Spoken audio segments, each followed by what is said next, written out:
There it is. This is it. The knife that is changing the EDC market, or at least making a lot of those EDC boys' heads explode. They're like, oh my gosh, I can't believe it. It's copied. It's stolen. It's too good. It's too cheap. What's wrong with it? Well, we got it in the shop. I actually went out, bought it myself. We're going to throw it over on the bench here. Take a look at it. All right, there we go. All right, so we're going to pop this sucker open here and see what we got. Let me grab my eyeballs so I can see what's going on. Just make sure I know what I'm doing here. And, all right, so this looks like a fairly standard Icon-esque kind of box here. Let's see if I can get in here. Come on.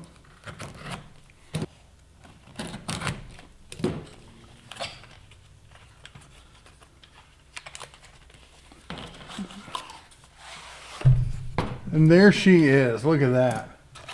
All right. Well, let's go over the box real quick. So the box says Icon drop point knife with ceramic bearings, G10 handle with D2 steel. That's a win and a win as far as I'm concerned. Lifetime warranty. Where else do you see that? G10 handle, premium D2 blade, ceramic ball bearings, curved grip, low friction, convenient access, 3.07 inches closed. The blade length 3.07, closed length is 4.42. All right, so let's see here. This is it. Comes with it open. This is a nice little foam insert. If you're gonna believe it or not, there are mechanics who use pocket knives all the time for lots of little things, and if you're gonna put that in your tool drawer, well, there you go. This is not a bad looking blade. I'm honestly surprised. We got Icon D2 steel right there. Nice little accent of red. I am not a fan of carbon fiber. I think it's a gimmicky look. I'm not a fan of it. I love me some G10 though. The jimping back here, I'm not sure the point of that. This is an interesting clip. Looks like it should be off a curved ball point. I don't get the point of the clip there. I'm not a clip guy myself though. The blade, I like the blade profile. It looks to be a flipper. It's a liner lock. Of course, I'm not typically a fan of the liner lock. Let's see what the flip is like.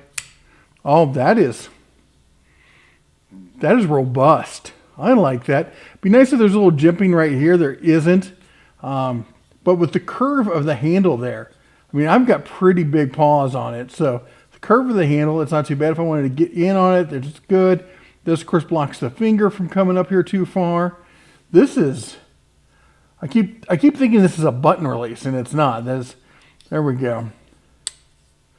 This is a nice, I mean, for the money, that is not a bad blade. I mean, in this kind of price category, in other knives, you're going to see, let's see here, the Kubi's like a $45, $50-ish blade. We've got the, which one is that? That's the Vosteed, I can never remember the name of this one. It's not the Chipmunk. It's the Raccoon. Vosteed Raccoon. Now this is a different one. This is a push button. I really like the push button on that. This is, as far as flippers go, let's see if I have any other straight flippers here. This is a front flipper, so that's not exactly apples to apples on it. Well, here's a good comparison. This is my Ken Onion. I think this is actually a fairly apt comparison. This thing is beat. It's lived in my truck for years. See, it's not the cleanest blade. It's got a lot of nicks in it, but it definitely gives me a really, I think, a fair comparison between the two. I like the blade profile on both. Very similar in size. One of the things I never did like about this knife is the handle. I mean, I get the ripple effect here, which is decent, but the paint on it is so smooth, it's slippery. They're both liner locks.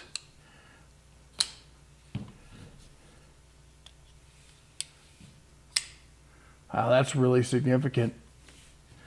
Just a really good, solid click into it. Boy, that is... It's funny that I didn't think about these two, comparing them before, because there really is. Now, if you notice here, this one is on the Ken Onion, you have to carry tip down, which is not my favorite thing, because when I pull it out, I then have to reverse it to then deploy it.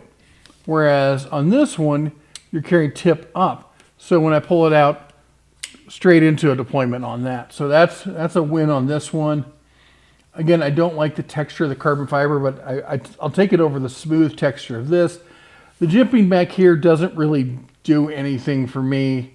I don't looks or whatnot. As far as the hole, this one's got a hole. This has got a bigger lanyard hole. I don't use a lanyard on either of them. I like the little red accent. I always dig that sort of thing. The blade profiles, I think, are both unique and interesting. The jimping on this one is nice, but it's honestly, it's so rounded, so smooth, it's not even noticeable. And your hand sits so deep in it, you have to really come up on it. Whereas this one, it's set deeper in the hand, so you're right there anyway. That's why I think I would appreciate it more. Now, one of the good reasons to compare this one is this was sold under the SnapOn brand.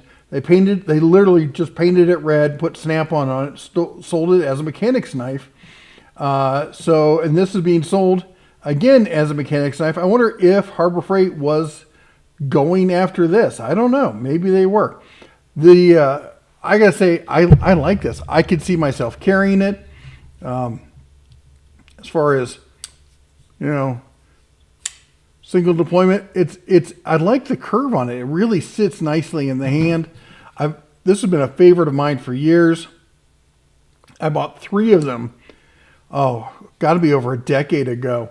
And this is the only one that I still know where it is. And I still use it. So this one does have, I think, a little bit better. Let me see about the weight. The balance on this one is coming in right about there. Balance on this one is kind of in the same spot. Yeah, right in the same area, right above the finger index. Now, as far as the price on this, you're looking at $40. $40. That's a pretty nice knife for $40 in today's economy. I think, honestly, believe it or not, I paid $35 for this knife. Now, but this knife I got off of Woot.com. They'd already sold through all the Snap-on stuff, and they probably sold it for $100 or something. I think it was via Snap-on, and it was on clearance back when Woot was legit a clearance website. So that was actually a really great deal on this knife back then. Of course, that was, had to be 15 years ago, honestly.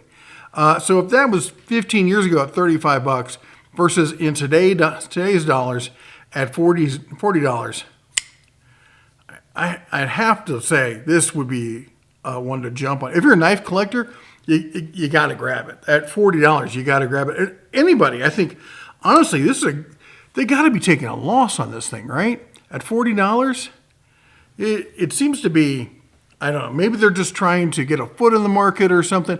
I don't know what Harbor Freight's trying to do. I do have some contacts over there. They are able to talk to me about some things, about other things. They're like, it's a knife. And that's all the really comments I got from them on it. They're like, we wanted to offer a good knife. We could sell it for more. Do you want us to sell it for more? No, I'm good. I think at $40, this has definitely got to be one of the better bang for the buck knives out there. Whether you're a mechanic or knife collector, you just need something sharp to keep in your back pocket. Anyway, let me know what you think. Put it down in the comments. Let me know what would you vote for as the best bang for the buck knife that's out there right now. What kind of knife, maybe if you are a mechanic in your shop, do you carry a pocket knife? What kind of knife do you carry? Does this look like something you would use? And better yet, if you're one of the Snap-on boys, did you ever buy this one when it was in Snap-on red? Let me know. Anyway, while you're down there, don't forget to chomp the old like button, smash the subscribe, ring the bell on your way out. You all take care. God bless. And as always, shine on.